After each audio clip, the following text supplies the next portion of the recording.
안녕하십니까. 건설안전기술을 강의하는 최윤정입니다. 자, 이번 시간은 사전조사 및 작업계획서의 작성부터 공부를 하도록 하겠습니다. 사전조사나 작업계획서 작성 대상 사업이 있습니다. 다음 갖고 사업을 하는 경우에 작업을 할 때 근로자 위험을 방지하기 위하여 해당 작업, 작업장의 지형이나 지반, 지층 상태 등에 대한 사전 조사를 하고 작업하기 전에 미리 조사를 한다는 거죠. 그 결과를 기록 보존해야 하고요. 조사 결과를 고려하여 요 사전 조사를 고려해서 작업 계획서를 작성하고 계획에 따라 작업을 해야 합니다. 자, 그렇다면 사전조사나 작업계획서를 작성해야 하는 사업인데요. 종류는 굉장히 많죠. 13개 작업이 있지만 실기에서 적으셔야 한다면 충분히 5가지 이상은 기억하실 거예요. 왜냐하면 이제 자주 나오는 거는 사전조사나 작업계획서를 우리가 암기를 해야 되거든요. 암기하고 있는 작업의 명칭을 적으면 되는데요. 우선 한번 살펴볼게요. 첫 번째 타워 크레인 중에요. 설치나 조립이나 해체, 완전히 조립이 안 된 상태잖아요. 이때는 붕괴가 우려되죠. 그래서 반드시 사전조사 작업계획서 작성해야 합니다. 차량계 하역 운반기계 작업, 차량계 건설기계, 화학설비와 그 부속설비 사용할 때고요. 전기는 전압이 얼마입니까? 50V를 넘거나 전기 에너지가 50V고요. 250V 암페어를 넘을 때입니다. 근데 아직까지 이게 시험에 나온 적은 없습니다. 굴착면은 높이가 2m 이상이 되는 집안의 굴착 작업. 이제 추락이 일어나는 높이 2m 때문이고요. 터널 굴착 작업. 교량입니다. 상부 구조가 금속이거나 콘크리트만 해당돼요. 나무, 다리 이런 건 안 됩니다. 높이가 5m 이상, 높이는 5m 이상이거나 교량의 최대 지간 길이입니다. 최대 지간 길이라는 건 교량 전체 길이가 아니고요. 교량을 받치고 있는 기둥과 기둥의 제일 긴 길이, 요걸 말합니다. 30m 이상인 교량의 역시나 완전 조립 안 된 설치 해체 변경입니다. 그래서 교량은 금속이나 콘크리트 교량이고 전체 높이는 5m 이상이면서 최대 지간 길이는 30m, 요건 30m고요. 전체 다리까지 높이 5m, 5m 이상이다, 그죠? 5m 이상이고요. 하지만 상부가 뭘로 되어 있어야 된다? 금속이나 콘크리트일 때다, 그죠?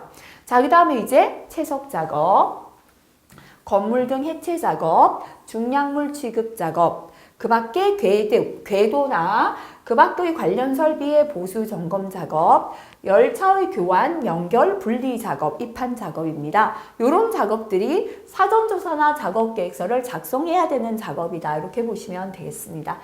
자, 그 다음에 사전조사 및 작업계획서 내용이 쫙 나와 있는데요. 이건 뒤에서 하나하나 작업에 대해서 배우면서 익히는 게 훨씬 쉽습니다. 지금 현재 이 작업을 모르는 상태에서 억지로 암기하는 것보다요. 그래서 나왔을 때 뒤에서 보고요. 우선은 실기에 반드시 실기까지 출제되는 내용은 이렇게 별표로 구분을 해놨는 내용이다라고 보시면 되고요. 자, 공부를 해가면서 요거는 작업에 대해서 살펴보도록 그렇게 하겠습니다. 자, 일단 요거는 지금은 넘어가 보도록 할게요. 자, 그 다음에 넘어가서 작업 지휘자 지정 부분 한번 보겠습니다.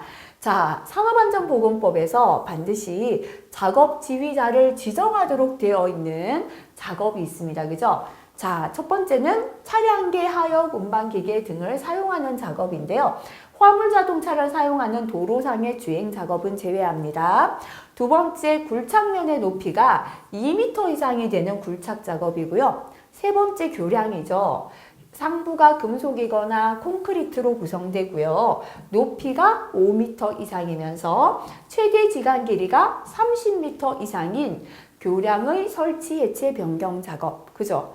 그 다음에 중량물 취급 작업, 항타기 항발기를 조립, 해체, 변경, 이동하는 작업이에요.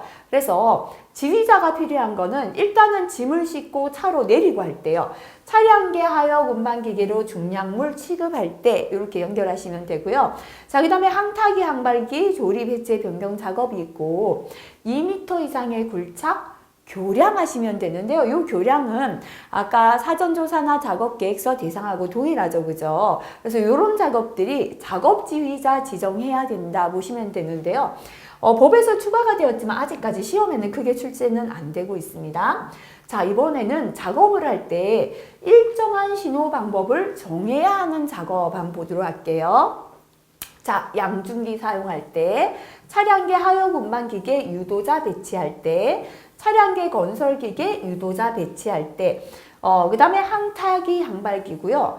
중량물을 2명 이상 근로자가 취급하거나 운반할 때는 신호를 같이 해야 합니다. 양중기하고 양화장치 사용할 때 이렇게 하시면 되고요. 철도죠, 그죠? 입판 작업, 궤도 작업 차량에 유도자를 배치할 때, 그죠? 그래서 일정한 신호를 정하는 건 양중기, 양화장치 이렇게 연결하시고요. 차량계 하역 운반기계, 건설기계, 그죠? 중량물 2명 이상 들 때다 이렇게 하시고 철도 작업 2가지고요. 항타기, 항발기 들어가 있습니다. 이것도 역시나 법에 추가가 되었지만 아직까지 시험에는 그다지 출제가 안 되었거든요. 하지만 산업안전보건법에 추가가 된 내용이니만큼 한번 봐주시는 게 좋을 것 같습니다. 자, 그 다음에 설계 변경의 요청이 있습니다. 이런 부분도 이제 최근 들어서 산업안전보건법이 개정이 되면서 추가된 내용이라 한번 살펴볼게요. 일단 어떤 내용인가 위에서 한번 읽어볼게요. 건설공사의 수급인은 가설 구조물의 붕괴 등 재해 발생 위험이 높다고 판단되는 경우에는 전문가의 의견을 들어서 건설공사를 수급인이다, 그죠? 건설공사를 발주한 도급인에게 설계 변경을 요청할 수 있습니다. 이때 재해 발생 위험이 높다고 판단되는 경우에 수급인이 의견을 들어야 하는 전문가에 관하여는 대통령령으로 정했습니다. 자, 그래서 재해 발생 위험이 높다고 판단되어서 재해 위험이 높아서 설계 변경을 요청할 수 있는 경우입니다. 그죠? 자, 첫 번째 높이는 31m 이상인 비계. 비계는 저 다음에 비계를 배우면요. 31m부터 이제 좀 위험해서 해야 되는 조치들이 있습니다. 작업 발판 일체형 거푸집 또는 높이가 6m 이상인 거푸집 동발입니다. 비계하고 거푸집 동발인데요. 작업 발판 일체형 거푸집은 거푸집이 붕괴될 때 작업 발판에 작업자가 서서 일하죠. 함께 넘어집니다. 그리고 6m 이상 되니까 굉장히 높다, 그죠? 자, 터널 지보공, 무조건 터널 들어가고요. 높이가 2m 이상인 흙막이 지보공, 흙의 붕괴가 일어납니다, 그죠? 동력을 이용하여 움직이는 가설 구조물, 이렇게 높이는 31m 이상인 비계, 작업 발판 일체형 거푸집, 높이 6m 이상인 거푸집 동발이, 터널 지보공, 높이 2m 이상인 흙막이 지보공, 동력을 이용하여 움직이는 가설 구조물은 재해 발생 위험이 높다고 판단해서 설계 변경 요청하잖아요. 그럼 설계 변경을 해줘야 된다라는 겁니다. 이때 전문가 의견을 듣도록 되어 있죠. 그러면 전문가는 누군가 하면요. 건축구조기술사, 토목구조기술사, 토질 기초기술사 되고요. 건설기계기술사 등이 해당되겠습니다. 자, 이렇게 이제 고용노동부 장관은 공사 중지나 계획 변경 명령을 받은 수급인은 설계 변경이 필요한 경우에 건설공사를 발주한 도급인에게 설계 변경을 요청할 수 있도록 했고요. 설계 변경 요청을 받은 도급인은 수급인이 이제 요청을 했다, 그죠? 그럼 도급인은 고용노동부령으로 정하는 특별한 사유가 없다면 변경 요청을 반영해서 설계를 변경해야 하고요. 설계 변경 요청 내용 절차나 그 밖에 필요한 사항은 노동부령으로 정하게 되어 있습니다.